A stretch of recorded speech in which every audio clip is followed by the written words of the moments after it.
I've been wanting an insider to come on the show for a while just because there's so many questions that only an insider could answer. And thankfully, my friend CJ Holmes, the Golden State Warriors beat reporter for the San Francisco Chronicle, said yes. He's coming on the show next to answer those burning questions that I have about the Warriors. What's going on with James Wiseman, JaMychal Green, and that leg injury, and why didn't he play last game? The two-way players, are they a permanent part of this team? Are the Warriors going to be active in terms of the trade market? Should they be concerned about Bob Myers being on the final year of his contract? There are so many questions we need to answer, and CJ Holmes of the San Francisco Chronicle joins me next to try and answer all of them. This is Locked On Warriors. You are Locked On Warriors, your daily Golden State Warriors podcast. Part of the Locked On Podcast Network, your team every day.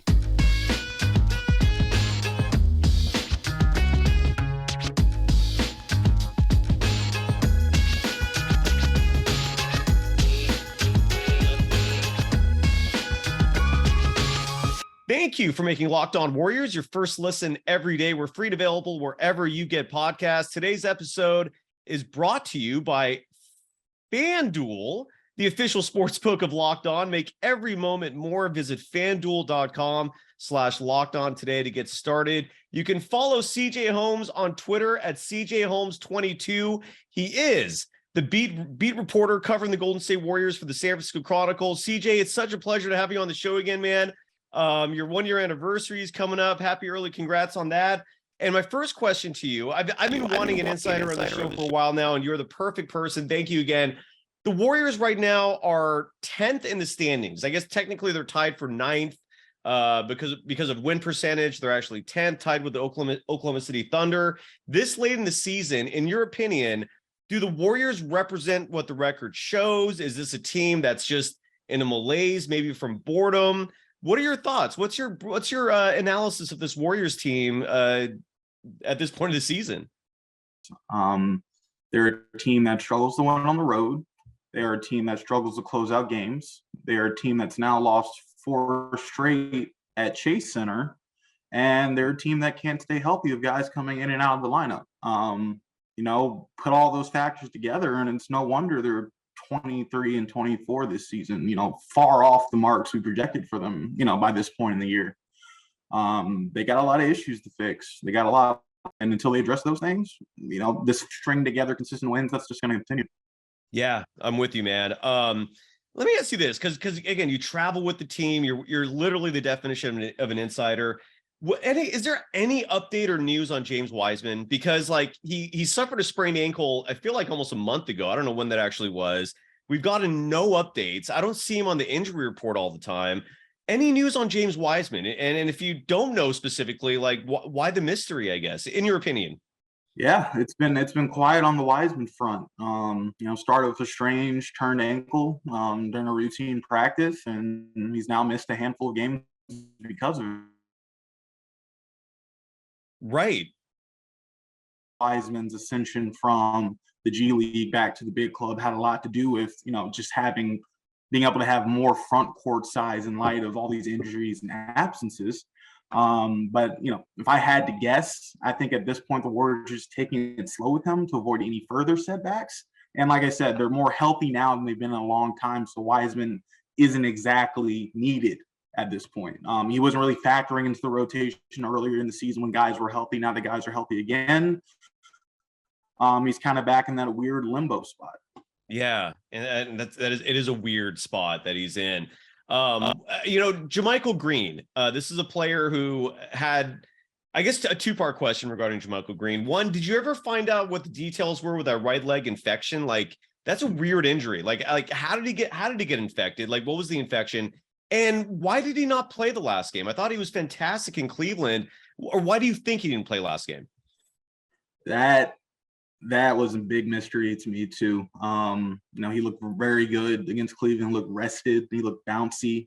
Looked like the guy who was back fresh and ready to contribute. So it was a big head scratcher that didn't get any minutes against the Brooklyn Nets on Sunday. After playing so well just a game prior. Yeah. Not sure what the reason for that is. Maybe that's something I can ask Kerr tomorrow at practice. But it's definitely strange. Kerr kept the rotation to, I think, 9 players yesterday. Correct. And you would think that JaMychal Green would factor into that somehow, especially with the team going small, against a larger team like the Nets, needing more athleticism and size in the front court. You think he'd play in a game like that. But he didn't. And, it's a question all in itself. In terms of his lower right leg infection, I agree that it's something you don't see every day on the injury report. Yeah. After the Cleveland game, they put Green on the podium. He actually said, his whole absences, it started during the Warriors' 6-game East Coast road trip.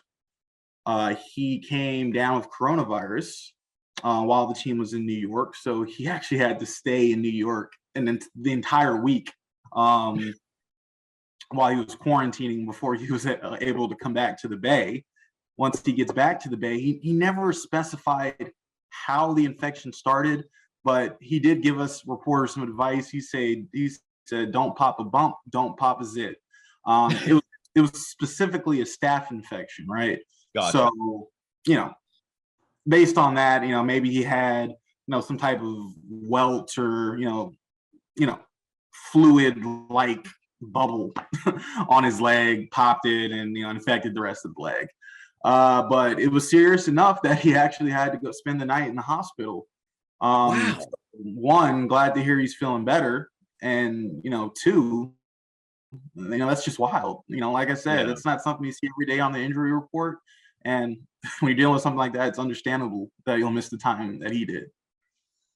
It is, man. And it was just weird because he even had it wrapped and covered in the game he played in Cleveland. And that is just unusual, man. This whole season's unusual. You played college basketball. You played D1 basketball for Auburn. So you've got a special level of insight. You've told me some crazy stories behind the scenes that I'm not going to share on the show, but they're incredible. You've seen and done a lot.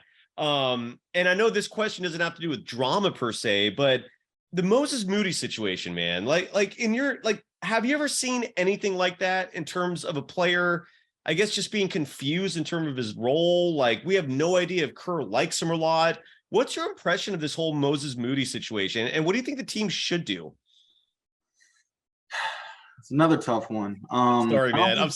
I don't think it's a matter of Kerr disliking Moses Moody. I mean, every chance he gets, he raves about Moses's work ethic and his ability to stay prepared for any given opportunity. So I don't think it's as simple as, Kerr doesn't like Moses Moody. I said this before and I'll say it again. I think it just comes down to the fact that the Warriors have a logjam in the backcourt. Moody's not playing over Stephen Curry or Klay Thompson or Andrew Wiggins, who also plays on the wing, right? Or Jordan Poole. And those guys are going to each get, in Poole's case, maybe closer to like now he's starting. All those guys are going to get like 30 to 40 minutes per game, right? Right. The Warriors need those guys on the court to win. And, despite the flashes we've seen from Moody, despite, his high field goal percentages and things of that nature, I think the story I was writing earlier this afternoon, although the minutes discrepancy is obviously off because, Moody's not always on the court at the end of the games. Right. In clutch time this season, I think he's like top 3 on the Warriors, in clutch time, which is like when a game is like 5 points or less with 5 minutes left. So Moody is good. He's young, he's still learning, but the fact remains that there's not a lot of room in the rotation for him at this point. Until he can he's good at a lot of things, but until he can get extremely proficient at one thing, whether it's 3-point shooting, defense, anything, it's just hard for him to get consistent minutes. What the Warriors should do with him, that's tough. You got the whole 2 timeline plan going on. Moody is seen as a piece for the future of that backcourt. Yeah. You don't know what's going to happen with, Klay's contract next season or a couple seasons. I don't know. Yeah. Soon, you know what I'm saying? Being able to keep a former lottery pick on your roster who's still learning and developing behind these guys is really valuable. But I will say this. When you look at these young pieces that the Warriors have as we get closer to the trade deadline, I would say outside of Jonathan Kuminga, who I would think is untouchable at this point, especially the way he's been playing since coming back from injury. Right. Moody is probably one of the most valuable trade chips this team has. I'm not saying they deal him. I think I read a report from Anthony Slater that, the Warriors aren't necessarily looking to move any of their young pieces at the deadline. They kind of want to stand pat. But, if they were to move a piece, Wiseman's such a question mark. There's probably not that much interest around the league. Kuminga's been so good, you can't let him walk out of your organization. Moody, on the other hand, you're good in the front court. You're good in the back court. He's not really, getting the minutes he could. You put Moody on the Hornets. I mean, he's probably averaging like 15, 20. Yeah. I'm going to be real. You put Moody on the Hornets, and you've seen it in flashes during his tenure with the Warriors. Always think back to that game in Denver last season. I think it was in like late February, early March, where Kerr sat his starters. Moody played, he dropped 30. Yes, he did. Keep in mind, Denver's entire team, for the most part, was healthy. Jokic was on the floor. Aaron Gordon was on the floor. These guys were playing. And I just thought that was so impressive and, such a peek into what he can be. And we've seen that numerous times throughout his brief tenure with the Warriors. So, he has it in him. It's just a matter of, is he going to be able to continue to carve out his role with something very specific, or somehow will the Warriors find some room in the rotation for him to get enough minutes to show what he can do? You're absolutely right. And I'm so glad you brought that up. And the reason why I bring up Moody is I love Moody. I feel like he's being shortchanged in terms of just not getting minutes, because you're right. They're deep at the wing position. You didn't mention Dante DiVincenzo, who is, I love him. And then there's the divisive player where I don't think Moody should be playing behind Ty Jerome in terms of minutes, but look, it's Kerr's team, not mine, obviously, and this is the way it's rolling. All right, we're going to have a lot more with CJ in just a moment, but first, it's time to give some love to a new and awesome sponsor of Locked On Warriors, and that's FanDuel. The NFL playoffs are here, folks. If you're a Niners fan like me, you're buzzing, you're stoked, you're amped for the NFC Championship game. And we're really excited about our new sports betting partner for Locked On, because they are the #1 sports book in America, and that's FanDuel. And if you're new to FanDuel, that's even better. They have so many great features that make betting on sports fun and easy. And in fact, I want to quickly touch on something from FanDuel that they just published, and that's the latest odds in regards to the favorites for the NBA title.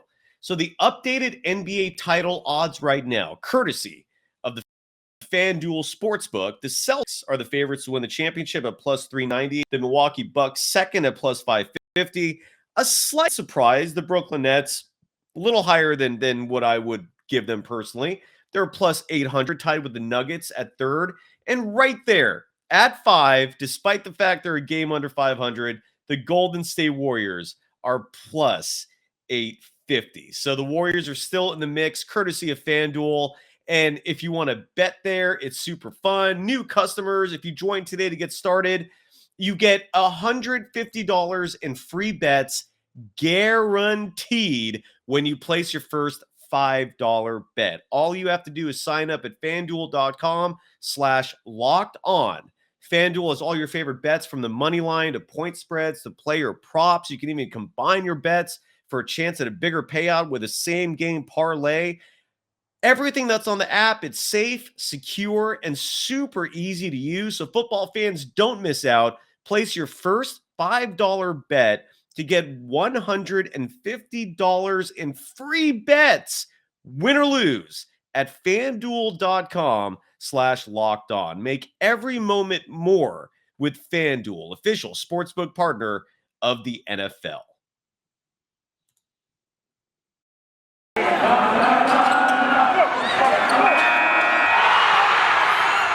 You are Locked On Warriors, your daily Golden State Warriors podcast. Part of the Locked On Podcast Network, your team every day. Thank you for making Locked On Warriors your first listen every day. We're free and available wherever you get podcasts. You can follow CJ Holmes, beat reporter for the San Francisco Chronicle, covering the Golden State Warriors at CJ Holmes 22. He prefers retweets, folks. Don't just hit that damn like button. Retweet it so everyone can see it. I love your philosophy in that regard and a lot of things. What's your opinion on the two-way players, man? Like Anthony Lamb didn't play in that Nets game, and he wasn't listed on the injury report. So the speculation, and maybe you can confirm if this is fact or not, was that he was kept out because he only has 12 eligible games remaining for the regular season. I think Ty Jerome has like 10 more games than Lamb.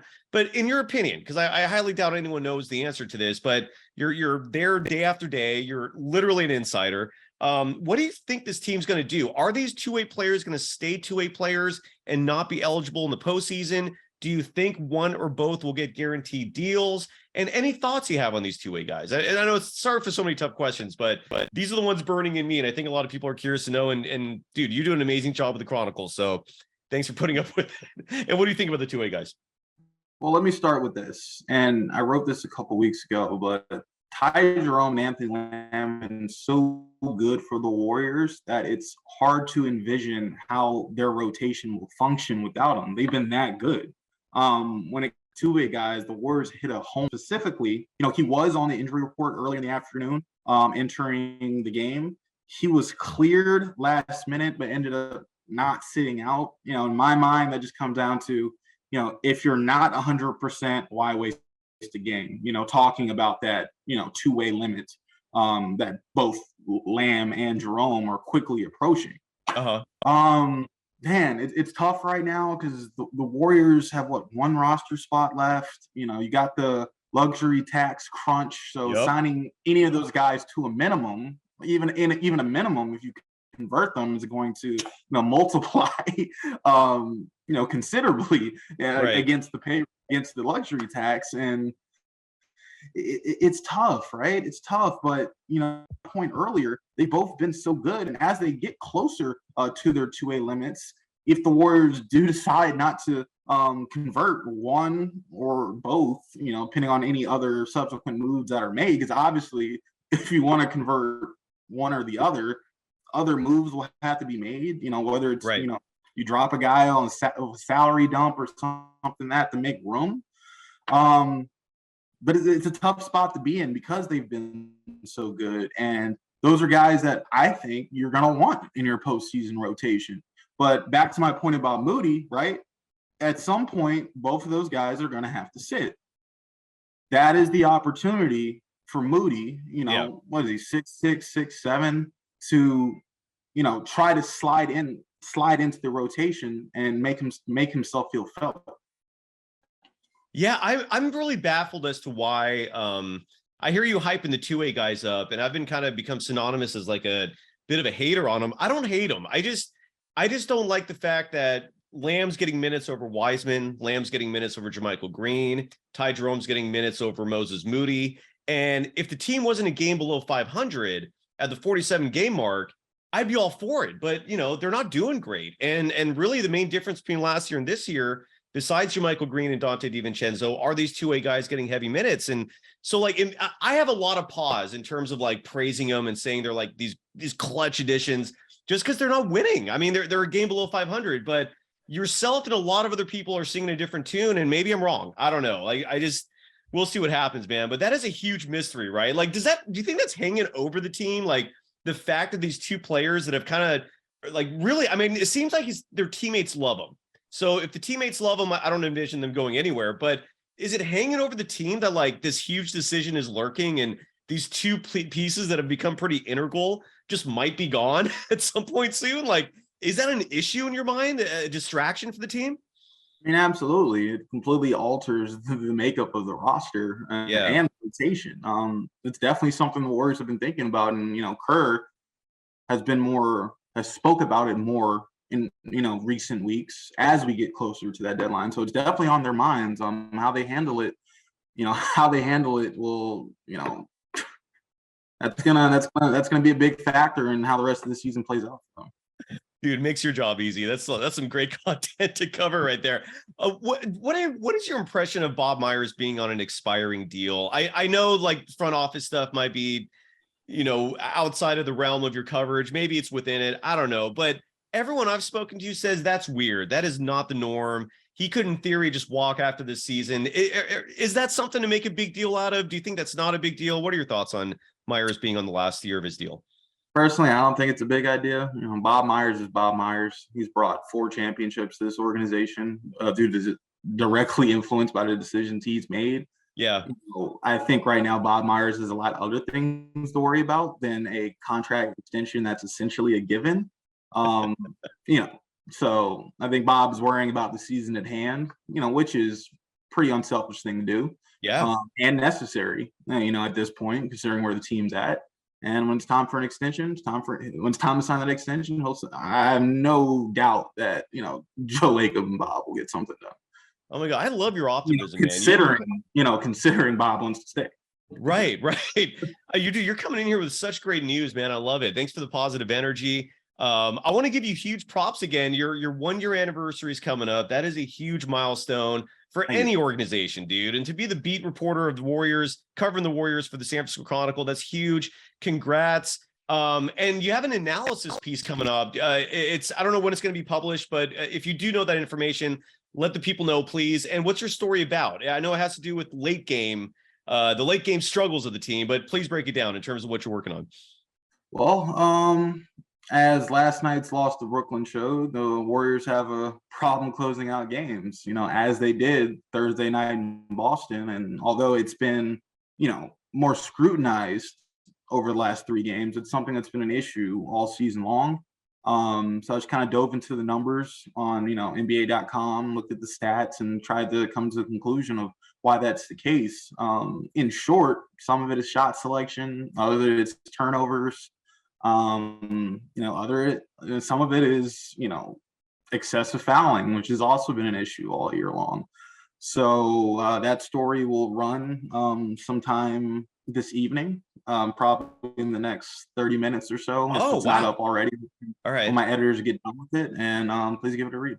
Oh my God. Okay. So we're recording this on January 23rd. It's about 5:30 right now. So that means by the time people watch this video, it will be out. So subscribe to the San Francisco Chronicle. I still get the print edition, man. So that's how old school we are here. But again, the sfchronicle.com is the website. CJ Holmes is on Twitter at CJHolmes22, where you can find all his content. Anything we forgot to touch before we go, CJ? Like, is there anything you want to promote? I guess here's my farewell question, or my final question to you. Not farewell, sorry. I hope to have you back on again soon. I love you coming on, man. Do you think the Warriors will repeat as world champions? That's a huge question. The West is just, I feel like the whole NBA is up in flux right now. What are your thoughts on that? If you had to make a prediction today, are the Warriors repeating as world champions, or are they going to fall short? As you said, the West is wide open. And although they're a game under 500 right now, they're just one winning streak of 8+ games away from being firmly in the playoff picture. With that said, I can't say with confidence that they're going to repeat as NBA champions this year. As things are going right now, a lot can change. We could be having a completely different conversation by mid-February, early March. But the fact remains that the Warriors have a lot of issues that they have to solve, on both sides of the ball. And as we just touched on, they have some rotation things they're going to have to iron out here in the next few weeks as well. You look at teams like Denver, Boston, even Cleveland, all these top teams across the league. It just seems like they have it more figured out at this point of the season. No one has it completely figured out at this point of the season. That's why you play regular season games. Right. But the Warriors just seem a little bit more behind the pack compared to everyone else. So no, I don't think right now they're in a position to repeat as NBA champions. But as the Warriors taught me last season and during last season's postseason run, that they're one of the rare teams in this league that can flip a switch. And if they're able to do that somehow, I wouldn't be surprised either. Absolutely. And it's crazy because you can't say that about a lot of teams in basketball. I feel like the only other team you could really say that about, maybe there's 2 of them. The Lakers, maybe. Lakers are 23 and 24 to win a title, right? It's crazy. It's crazy. And the Clippers, somehow maybe could do something like that. Klay Thompson and the players on that roster, and the job Kerr has done, right? But God, just right now, it just looks so murky. It is, dude. By the way, I know, before you go, how was the White House? You were with obviously you travel with the team. You're a beat reporter. That's part of the job. What was that like, man? I'm following you on Instagram, so I saw your stories and obviously all the stuff you published. publicly was amazing. Was it as cool as it looked from the photos, man? What was the experience like? It was a cool experience. And, I grew up in DC, so, I got to spend basically an entire week at home. Oh, home cooking. House multiple times. I got people in my family who've worked in government on Capitol Hill for years. So it was a good experience to, be there and share that moment with the Warriors and chronicle it if it ever comes to that. Hell yeah, man. I would hope to read that soon. And I hope to have you back on the show again soon. And just to let people know, like, every time I come to a Warriors game, and I'm going to make a lot more appearances starting next month when my life hopefully will be a little less hectic. You're always one of the coolest characters, always one of the most genuine characters, the nicest characters. You're a bit of the life of the party in that media room. I love it. But I just want people to know that CJ Holmes behind the scenes is just really just a great dude, man. And I'm looking forward to seeing you at a game soon. Thanks, dude. Anything you want to promote? Are we good? San Francisco Chronicle? Is that it? Twitter? CJ Holmes 22?